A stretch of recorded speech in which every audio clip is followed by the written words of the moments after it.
Hello guys, welcome back to my channel. Ngasi mayam ko punde yeng minagdoi video se Bro Sabir Ahmed ki kidnap haiba video dune mayam na comment da suggest tawbirakpa yam thagatjari. Ado video je Noktabi challenge tawro na hai si video je do aina khanbada nokningam dong male video je hadi adugumba challenge ama hairai nina aduga haifet aina like da mate ama thengnarame imma da chak hapuranu fa bagi matang male chak hapuranu ai kino tau ngasi chak hapuranu akoi ma to chak le ma diam sawe haibagi mate ama thengnarame kamai tawge haibdu yingmina je ado Noktabi challenge accepted yengas year 2030. Hi Jarvis. Allow me to introduce myself. I am Jarvis, a virtual artificial intelligence, and I'm here to assist you with a variety of tasks as best I can. 24 hours a day, 7 days a week. Importing all preferences from home interface. Systems are now fully operational. Oh, hi. Manipur maku 2030 da taram nok seri. I see chahi tara koma da lei re. Nongoi maru no kok se power reset kra so I full stop ti ho gre. Ma'am 2030 si yam chakhale. Nupi nupa unani ngo phom do unana so jikti kana kat pina ba mi leitre. So to thoga government gi mathak ta kai no ma demand tor so jikti nongoi maru ina pi le. Yam chakhale. Adu ti mi gi thamoi se sengi bra seng da bra ina lok tho gi. Hello re amuk try sis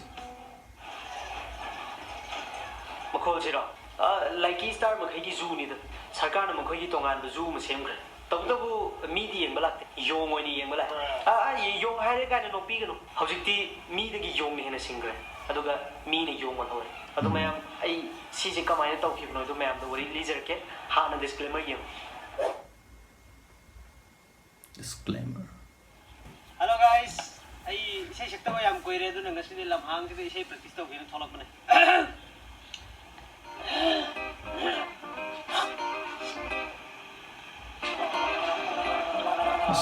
Practice tawam dai ne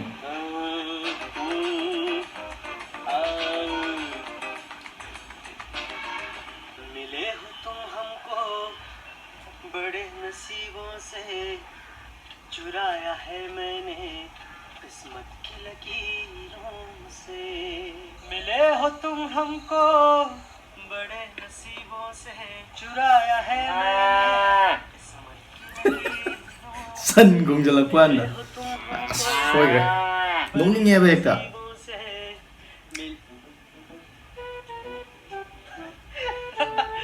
Agang usai nong mai ji gai bu kia lini kai na. Kana nang ba ha? Kai bang dia.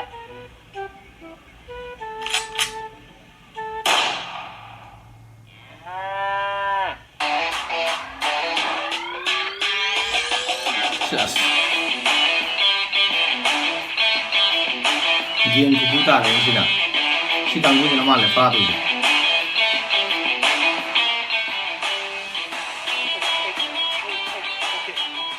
Yamba. Ai bab ta zari yamba. Ai na kai lan ki yau kar. Oi, nangi nara yam chao na lai. Papan sai nungal, tasla. si nu pa je wangang ko ta ba ma Oi, cái con ta yau rồi cái quá quá, phát ra hay là cái đồ nó coi ba. Lại ko. Cái đồ quá quá phát ra ngay nó sẽ phá rồi ba. Cái cái nào nó không rồi. Ha? Ai cái nào nó không rồi ba. Không cái nào nó em không. Ai Manipur mà san. Nói ai nó sao thì nói. Nangi đi rồi.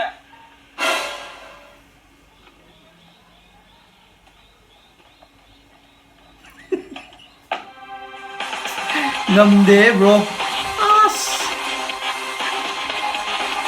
tu gyan ta na chang yuan na amuk Noktabi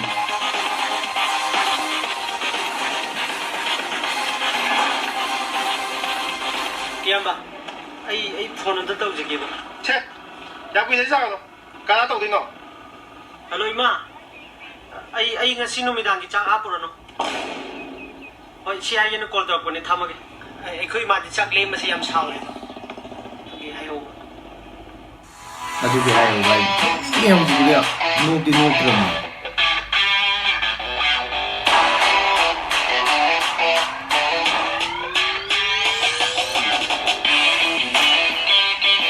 music ta ba no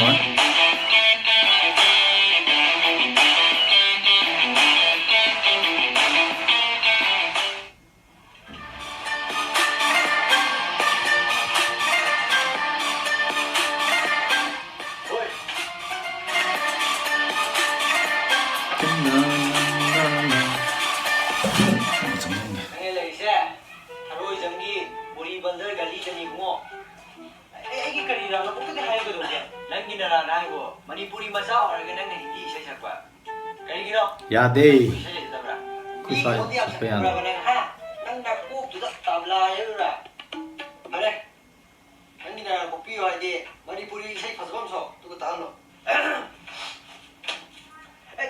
Tarak yang bi, ay payah kendong bi, saat peluit kendang dagi berberpatabi, yare yare yogo, atau pa ama yengo, Nah, wah hit cat punya sih saja.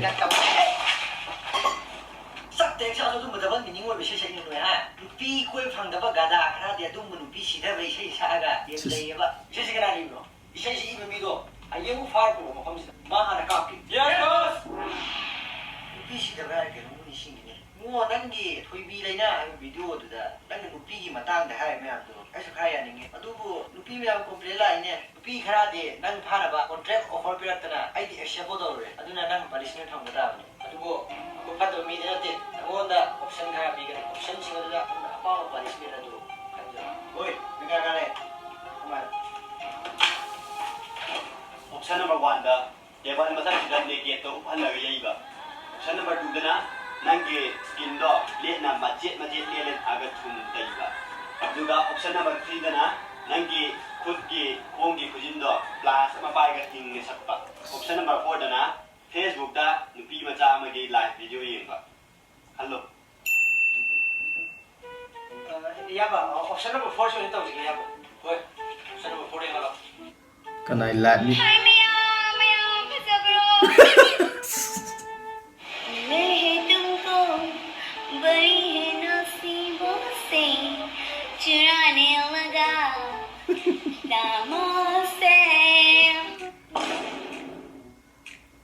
Okay. But ijan du bi tholok jin nokning nge ba.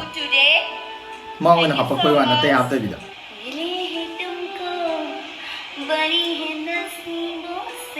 Nupi na tawra na ya ba mo ngis da ut taw.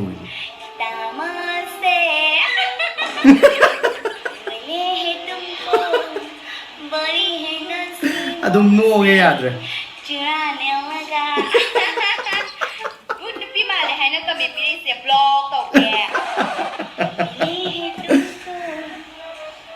Chân thử bị này này ra.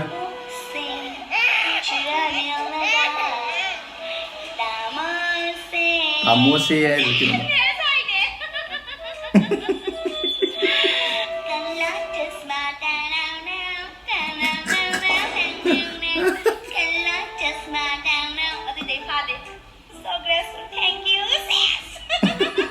Ai đi chân thử chắc một ngày rồi.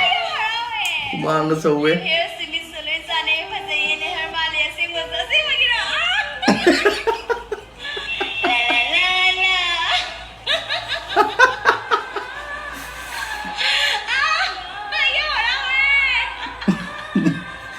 Đó nó gây gì hình sao anh?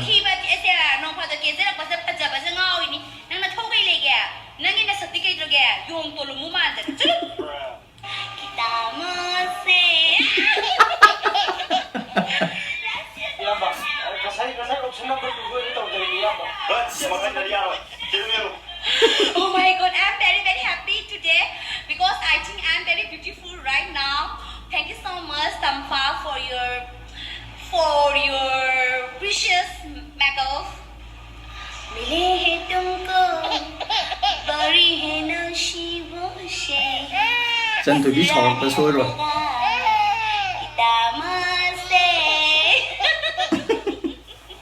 Bye bye. Bye bye. Ma'am, bye bye. Bye bye. Ma'am, sini you are. Nungai te. Section view. Nungai. Ma'am punna video zing na gre do video jam nungai. 2030 gi video na ma awne ujik 2020 da yam post ta ba. Ado han bada nongmaina kap ki maram do yam chana aroi daga pire yam story se adum mari leina hale yam chamna adagi sida aina yam pin beje imana chak lemba ngangani haibagi phone torkodo adudum yam pile yarige chak lemhandabna phare hojikti yam tang matam oiramnina khaji wat wana chaw go yarab jane aduga video ji matang da aina haining baje video je story line adum yam chamna phajare aduga idea faje aduga kaino ju cameraman ga seasoner to khaina sumaina fajana number je fajana channel atopa leitabra na khalle ado bro gi sumaina number je makhata na adum nambiro aidi ayamana isa isa na tawga ai isa na tawra number ne ayamana isa isa na namna bangaktane aidi prank gumba dum badudadi mi atopa yawe aduna taba sumaina story line am leiraga number je pak yaw doba male koi manipur gi youtuber da ado bro sumaina labor yam thadaraga tawbuje view subscriber hena fangakani na kalle makha tabiro mathang mamangi 2019 da namgi video oiraju hauju phawba still kino tawri hauju phawba still chanari hauju yeng matamda dum chanai yam phajale bro editing style adagi sound hapakpa kholakpa yam nungaije mathang daju nungai video butoro habje thamjage aduga mayam na ingonda suggest tawbirak gidamakta ju hena thagatchari mayam gi video mathang thagatcharake mayam gi apamba dum habiro ingonda kari wali aina kari tawhaningi adagi kari video reaction tawhaningi habdusu mayam na dum habiro mayam gi suggestion adum ngaijari suggestion adum pakum bijarake ngasi yoinadi matang swaida video silosinjari aduga aigi channel da subscribe tawdriba orgadi tawbiro video je fajaragadi like nambiramo aduga aigi subscribe tawba matung nakal gi bell button do nambiramo ano video thaglakpa khangna nabgi damakta adu ngasi gi oinadi matang swaida video je losinjari matang gi video da mu thengnarsi bye